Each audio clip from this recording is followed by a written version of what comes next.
Welcome to another deep dive. Today we're going to be tackling something I think a lot of us struggle with. How do we understand the people around us? We've got some really fascinating sources to help us unpack this, a little bit of history, philosophy, even some practical tips on judging character. What I find really interesting about these sources is, they kind of flip this common assumption on its head. A lot of people think human behavior is pretty predictable, but the sources suggest that could be a pretty dangerous assumption. It's like that old saying, right? Don't judge a book by its cover. Exactly. But how do we actually get past the cover? How do we really get to know what makes someone tick? That's the million-dollar question, isn't it? One of our sources, it's called Law 19. It dives right into this, the sheer variety of people in the world, assuming everyone's going to react the same way. Well, that's a recipe for some serious missteps. So it's not necessarily about being suspicious of everyone, but more about like recognizing that different people require different approaches. Exactly. And Law 19 actually gives us these 5 challenging personality types to watch out for, each with their own quirks and potential pitfalls. Okay, now I'm intrigued. Lay it on me. Who are these tricky personalities we got to watch out for? Well, first up, we've got the arrogant and proud man. This is the type who's easily offended, always on the defensive. Think of someone who can't handle even the slightest criticism, always trying to prove they're the smartest guy in the room. Oh, I know the type. Yeah. Always got to be right, never admit they're wrong. Exactly, exactly. And then we have the hopelessly insecure man. Now, this personality is driven by, deep-seated insecurities, which makes them a little unpredictable, prone to overreacting. So they might seem harmless on the surface, but underneath there's all this anxiety just bubbling away. Yeah, yeah. And that anxiety can really be a recipe for conflict if you're not careful. Okay, makes sense. And then you've got Mr. Suspicion, always on guard, distrustful of, well, pretty much everyone and everything. Imagine trying to have a normal conversation with someone who's constantly questioning your motives. It's exhausting. Yeah, I can see how dealing with that type would get old really fast. Yeah. It's like they're always looking for a reason not to trust you. Exactly, exactly. And then there's the serpent with a long memory. This personality never forgets a slight, real or perceived, holds grudges for years, patiently waiting for the perfect moment to strike back. Okay, now that's a little scary. Right. Talk about holding a grudge. Yeah, it really highlights the importance of, choosing your battles wisely and being mindful of how our actions might impact others, even years down the line. Yeah, for sure. Okay, so we've got the arrogant guy, the insecure guy, the suspicious guy, and the grudge holder, who's number 5. Ah, yes, number 5. This one's called the plain, unassuming, and often unintelligent man. Wait, so the unassuming guy, that's the most dangerous one. Well, not necessarily dangerous, but maybe more complex than they initially appear.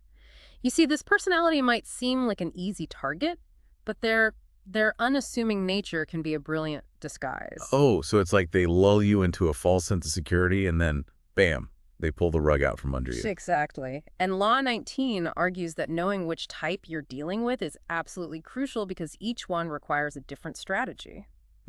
That's interesting. It's almost like a game of chess. You need to know your opponent's moves before you can make your own, right? That's a great analogy. And speaking of strategic thinking, let's delve into a historical example that perfectly illustrates the dangers of underestimating your opponent. Okay, I'm all ears. Genghis Khan, a name synonymous with military brilliance, strategic conquest. Our sources paint him as someone who truly understood the art of war, not just in terms of tactics, but also in terms of, well, understanding people. Genghis Khan, the legendary conqueror. Yeah, I'm familiar with the name, but I'd love to hear more about his strategic genius.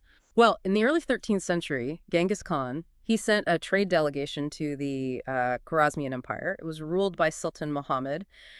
And it was, a gesture aimed at establishing peaceful relations, opening up trade routes. Right. Sounds reasonable enough. A good way to build trust, cooperation. You would think. Yeah. But Sultan Muhammad, he was fueled by arrogance, suspicion. He saw this delegation as a threat. Oh, that's a big miscalculation. You don't mess with Genghis Khan. It was a fatal error in judgment. Genghis Khan, known for his controlled temperament, he was enraged by this act of aggression. So this wasn't just about revenge, it was about sending a message. Absolutely. Genghis Khan, he understood the power of psychology and warfare. He knew that instilling fear, demonstrating his ruthlessness, it would be just as effective as as any military tactic. Okay, so what happened next? Yeah. How did he make the Sultan pay? Well, Genghis Khan, he launched a full-scale invasion of the Khwarezmian Empire. But this wasn't just brute force. He used this combination of brilliant military maneuvers and psychological warfare. So he was always thinking a few steps ahead. Precisely. Right. He understood the importance of logistics, intelligence gathering, exploiting his enemy's weaknesses. He would often send small detachments ahead of his main army, not to engage in major battles, but to spread fear, disrupt supply lines. Oh, wow. That's brilliant. It was a tactic that demoralized his enemies before the real fighting even began. It's like he was playing mind games with his opponents, breaking them down psychologically before delivering the final blow. Exactly. And Sultan Muhammad, despite his initial arrogance, he was completely outmatched. He made a series of blunders driven by, well, panic, miscalculations. He was in over his head. The Sultan, he was constantly reacting to Genghis Khan's moves, never able to anticipate or counter them effectively. So Genghis Khan was playing chess while the Sultan was playing checkers. That's a great way to put it. The Sultan, he fled his capital, Samarkand, becoming a fugitive in his own empire. He eventually died a broken man, his once mighty empire in ruins. It's a classic example of how underestimating your opponent can have disastrous consequences. And it circles back to Law 19, right? Oh, absolutely. Genghis Khan's success, it wasn't just about military might. It was about his deep understanding of human nature. He knew how to exploit his enemies' weaknesses, how to play on their fears, and how to use their arrogance against them. So even in historical concepts like this, we can see how relevant this all is, the importance of accurately assessing the people we're dealing with. It's fascinating. Absolutely. And to illustrate this point even further, let's shift gears and explore another fascinating story. This time about a con man who was repeatedly tricked by the same person. Oh, a con man getting conned. That's got to be good. Tell me more. The story revolves around J. Frank Norfleet, a master manipulator who made a fortune conning people. He could sniff out a person's weakness from a mile away, exploit it for his own gain. But even a con man has his vulnerabilities, right? Hey. So what was Norfleet's weakness? What made him susceptible to being tricked? His own greed. He couldn't resist a good deal, even if it seemed, well, too good to be true. So he was basically hoisted by his own petard. The very tool he used to con others became his own undoing. That's a perfect way to describe it. And the person who managed to outsmart Norfleet was a man named Joe Fury. So how did Fury do it? What was his strategy? Fury was a keen observer of human nature. He understood Norfleet's weakness for, a quick buck and tailored his cons accordingly. He had approached Norfleet with these elaborate schemes dangling the promise of huge profits. Oh, so he played on Norfleet's greed, tempting him with offers he couldn't refuse. Exactly. Norfleet, blinded by the allure of easy money, he'd fall for it every single time. He'd invest in Fury's schemes only to find out later that it was all a ruse. This is almost like poetic justice, isn't it? The con man conned, all thanks to his own greed. It's a stark reminder that we all have vulnerabilities, no matter how clever or cunning we might be. It really is. And it underscores the importance of self-awareness, understanding our own weaknesses so that we can guard against them.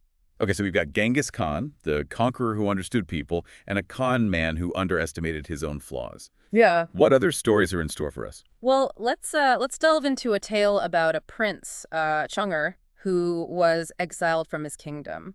During his years of exile, he faced many hardships, often forced to rely on the kindness of strangers. Ah, the classic hero's journey. I'm guessing he encountered some interesting characters along the way. He did. And one encounter in particular stands out. It involves a man who recognized the prince, despite his reduced circumstances, and showed him extraordinary generosity. This man offered him food, shelter, even valuable advice. Okay, so far, so good. Sounds like the prince found a true friend in a time of need. Great. What happened next? Did this kindness have a lasting impact? Well, that's where the story takes an interesting turn. You see, years later, the prince, he was able to return home and reclaim his throne. Now, a powerful ruler, it seemed he had, forgotten the hardships he endured and the kindness that had sustained him. Oh, no. He didn't forget the man who helped him, did he? Unfortunately, that's exactly what happened. When the man who had once helped him, he approached the now powerful prince, hoping for some recognition or perhaps a small reward for his past generosity. The prince treated him with disdain, indifference. Wow. Talk about a lack of gratitude. It's like the saying goes, power corrupts, and absolute power corrupts absolutely. This prince, he went through a pretty profound transformation. It's a stark reminder that power can have a corrosive effect on even the most well-intentioned individuals. And Hmm. it really underscores the importance of, remembering our roots, those who helped us along the way, and staying grounded even when we achieve great success. It's like a test of character, isn't it? How do Yeah. we handle success? Do we remember those who helped us, or do we succumb to the uh, intoxicating effects of power? That's a great point. And speaking of understanding people's motivations, the ways they wield power, let's move on to our final story for this section. This one features Joseph Duveen, an art dealer known for his uncanny ability to understand people, and his encounter with Henry Ford, the industrialist. Okay, art dealer and an industrialist. What's the story there? Well, Devine was a master of psychology. He didn't just sell art; he sold an experience, a sense of prestige, refinement. He understood the psychology of the newly wealthy, like Henry Ford, who had built their fortunes through practicality and hard work, but might not have fully grasped the nuances of fine art. So he saw an opportunity to cater to a specific clientele, people eager to acquire the trappings of wealth and sophistication. Precisely. And his approach was, well, quite clever. He created this lavish book showcasing what he called the 100 greatest paintings in the world. But here's the catch. Instead of featuring originals, the book contained meticulously crafted reproductions. Wait, he was trying to sell Henry Ford copies? That's bold. That was the brilliance of his strategy. He knew Ford wouldn't be interested in paying exorbitant prices for originals, so he presented him with the next best thing, high quality reproductions that captured the essence of the masterpieces. Okay, so did Ford fall for it? He did. Duveen invited Ford to his gallery, presented him with the book, and Ford, he was so impressed by the beauty of the reproductions that he exclaimed, "These are so beautiful. Why, with beautiful colored pictures like these, you must pay an awful lot." So he basically revealed his own perception of value, equating price with beauty. Exactly. And Duveen, feigning reluctance, explained that these were special reproductions created just for Ford and offered to sell them to him at a special price. I bet that special price was still pretty steep. It was. But Ford, convinced he was getting a great deal on these rare and valuable reproductions, he happily purchased the entire collection. Wow, it's incredible. Duveen was a master manipulator, wasn't he? Mm. He understood how to play to people's desires, their perceptions of value. He was a master of understanding human psychology. He didn't deceive Ford in the traditional sense. He simply presented him with an offer that perfectly aligned with Ford's desires, his perceptions. It's a reminder that perception is everything, and that those who understand how to shape perception, well, they can wield incredible influence. Absolutely. Okay, we've covered a lot of ground. Different personality types, the importance of knowing your opponent, the dangers of misjudging people, and the power of perception. It's been a fascinating journey. What's next? What we've explored so far, it really, highlights the wisdom of this Law 19 thing. It's not just about being a good judge of character. It's about recognizing that people are complex.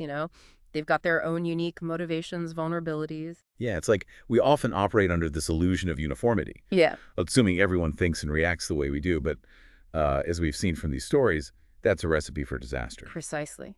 And this brings us back to those 5 challenging personality types, right? Each one presents a unique challenge, requires a tailored approach. Yeah, you mentioned that earlier. Can we dive into that a bit more? Like, let's say I'm dealing with the arrogant and proud man. How do I even begin to navigate that minefield? Well, the key is to avoid direct confrontation or criticism. Remember, their pride, that's their Achilles heel. So instead of trying to reason with them or point out their flaws, which will only make them more defensive, try appealing to their vanity. So a little strategic flattery. Play into their need for validation. Exactly. It might seem counterintuitive, but it can be surprisingly effective. By subtly stroking their ego, you can often get them to see things your way without them even realizing they've been persuaded. Interesting. Okay, what about dealing with someone who's hopelessly insecure? That seems like a completely different ballgame. It is. With this type, the key is to avoid triggering their insecurities.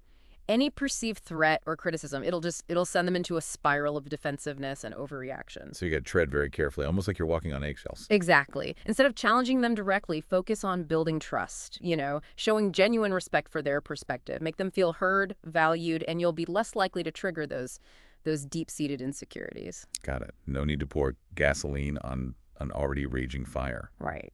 Okay, how about Mr. Suspicion? That personality type sounds exhausting to deal with. It can be.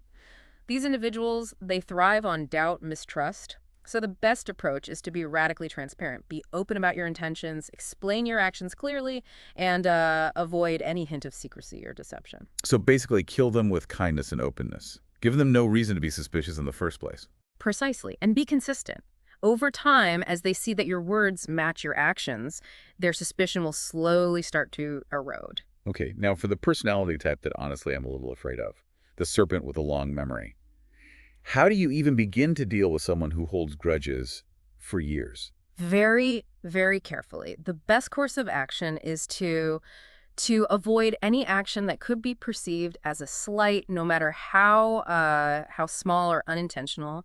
These individuals, they have an uncanny ability to remember every perceived offense, and they will often wait for the perfect opportunity to exact their revenge. So it's all about preventative measures, avoiding any potential triggers that might set them off. Exactly. If you've already offended them, which is quite possible given their sensitivity, a sincere apology coupled with a tangible gesture of goodwill might help to mitigate the situation. But even then, there's no guarantee. Yikes.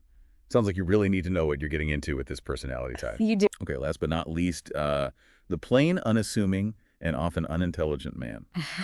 We talked about this one earlier, but I'm still a little confused about the potential danger here. The danger lies in underestimation. Their unassuming demeanor can be a very effective mask, hiding a sharp mind, manipulative tendencies. So it's the classic wolf in sheep's clothing scenario. They appear harmless, but beneath the surface, they're cunning, calculating. Precisely. Don't be fooled by appearances. Observe their actions carefully. Pay attention to how they manipulate situations to their advantage, and don't underestimate their intelligence. It's a good reminder that you should never judge a book by its cover, even when it comes to seemingly harmless or unassuming individuals. Exactly. And this is where Law 19 goes beyond simply categorizing people. It encourages us to develop a keen sense of discernment, a nuanced understanding of human nature. It's about seeing beyond the surface, recognizing the hidden motivations, strengths, and weaknesses that drive individuals. It's almost like becoming a student of human behavior, constantly observing, analyzing, and trying to understand this complex tapestry of human interaction. That's a great way to put it. And Law 19, it provides us with some tools to aid in this study. It emphasizes the importance of observation, active listening, the ability to read between the lines.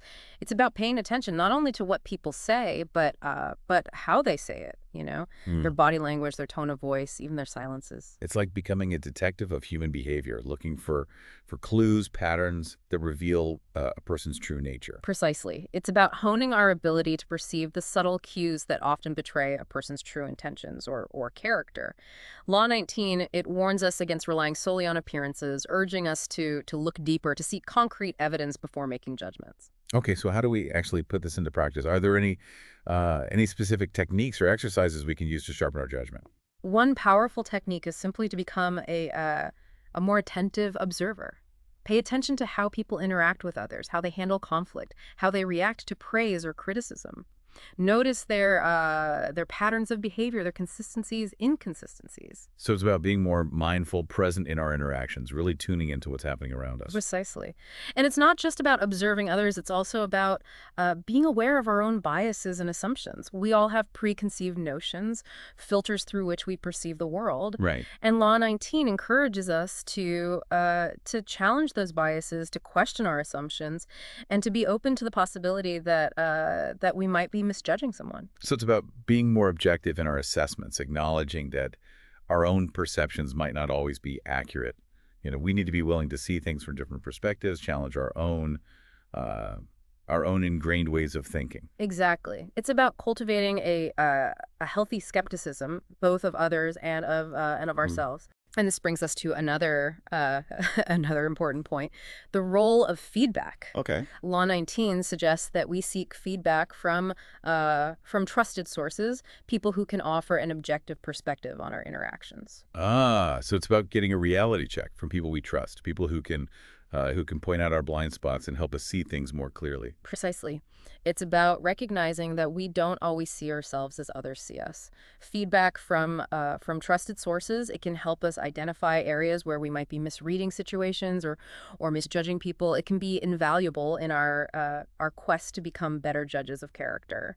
Okay, I'm getting the sense that becoming a good judge of character is it's an ongoing process, a skill that requires constant practice, refinement. Absolutely. It's not a destination, but a journey. It's about constantly striving to improve our understanding of human nature and to become more and more discerning in our interactions with others. It's a lifelong pursuit and one that can yield incredible rewards. If we connect this back to the stories we've heard today, we can see how a lack of this skill led to some pretty significant downfalls.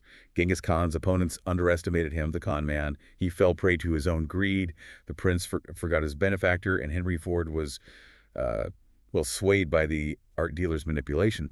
Each of these individuals, they made crucial misjudgments about the people they were dealing with, and those misjudgments had significant consequences. Precisely. And Law 19, it offers us a roadmap, a set of principles and techniques for becoming more adept at navigating the complexities of human interaction. It's about recognizing that people are not one-dimensional, that they operate on multiple levels with hidden motivations, strengths, and weaknesses. And if we can learn to see those layers to understand what makes people tick, well, we're better equipped to navigate the social landscape, right? Exactly. It's about moving beyond superficial judgments and developing a deeper, more nuanced understanding of the people around us. It's about seeing people, not just faces. This has been a fascinating exploration of Law 19 and the art of understanding people.